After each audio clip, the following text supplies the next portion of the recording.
I found Innova V here in the stockyard, and we will try to take a short video of the Innova V.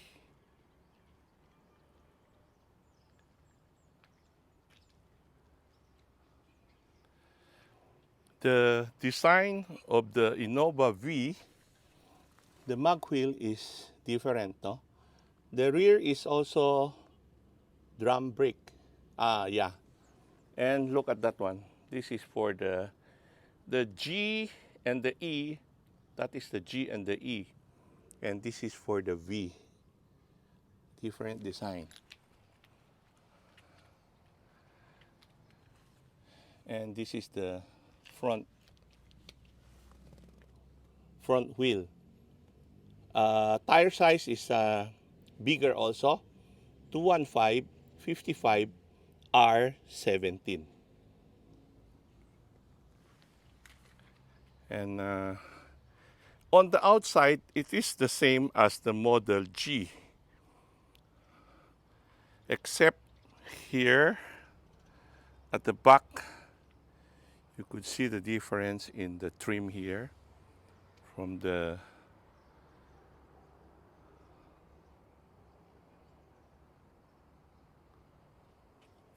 you can see there's a black color here.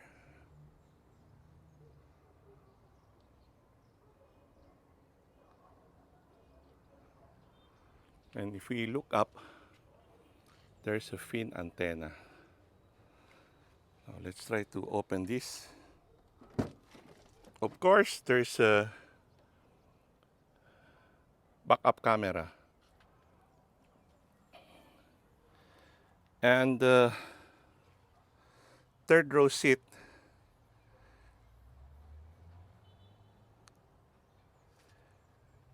is also fabric. It's fabric.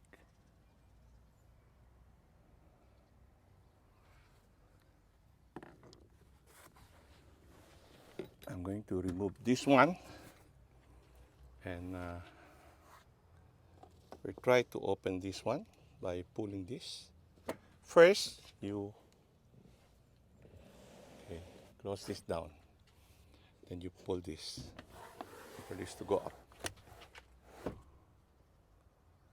Okay, and then you lock it here. Try to lock it.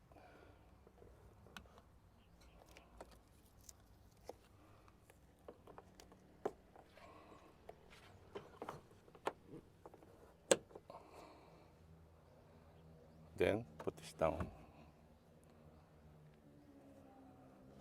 You have to push this and remove it. And this one, control this one.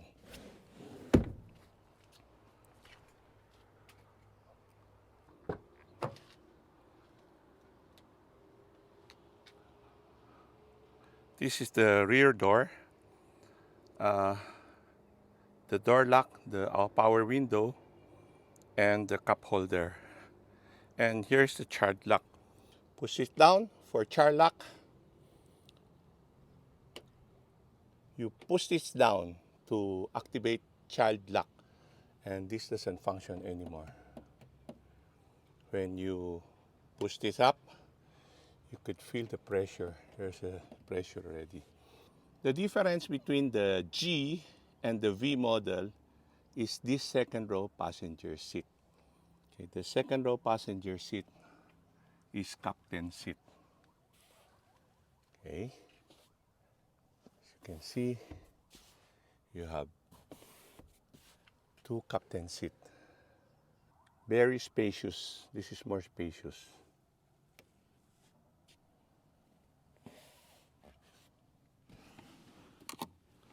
And there's a cup holder here. Also, there's a 12 volts cigarette lighter plug here. And you have a small table with cup holder here. To close this, you have to push this. and push it down.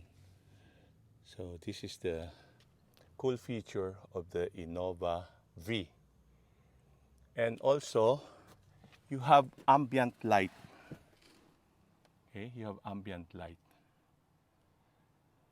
which you could change the color by the adjustment here. This one also controls the aircon. Now we'll go to the driver's seat. So this is the driver front door, control for all the windows, door lock, window lock, control for the side mirror. There's a cup holder, and here there's another cup holder. If you notice, that's a wood panel. I will not be opening the covered seat here, but we will look at the other side, the passenger side. Okay, very classy fabric seat. And then you have a very wide space. The Innova V is already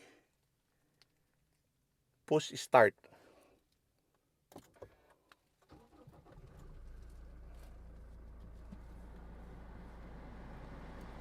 Okay, the aircon is too high.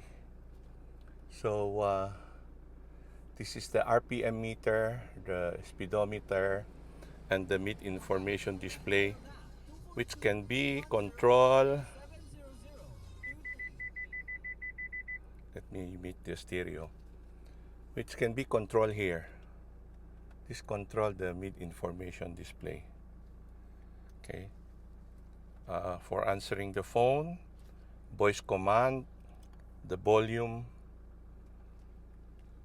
and for the entertainment system and the navigation system, this one is Android Auto and CarPlay, Apple CarPlay ready. Okay, and this is where you will connect your cable here. If you have you want to play other thing, this is the auxiliary input also, and this is where you plug your iPhone or your smart Android phone. This is the aircon control, power eco mode. There is big space here and also cup holder here. Here, there's a cup holder here and ample space for you to put your things. This is already push start, and this is the key. Put it back. And here, there's a space for you to put your things. If you notice, there's an opening here. So the cool air from the aircon will come out here. Okay. And then there's another cup holder here. And let us look at the glove compartment. Push it. And very big space also.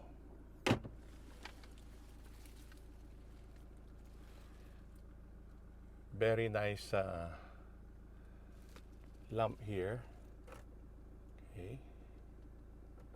Control the lamp. So there you have it.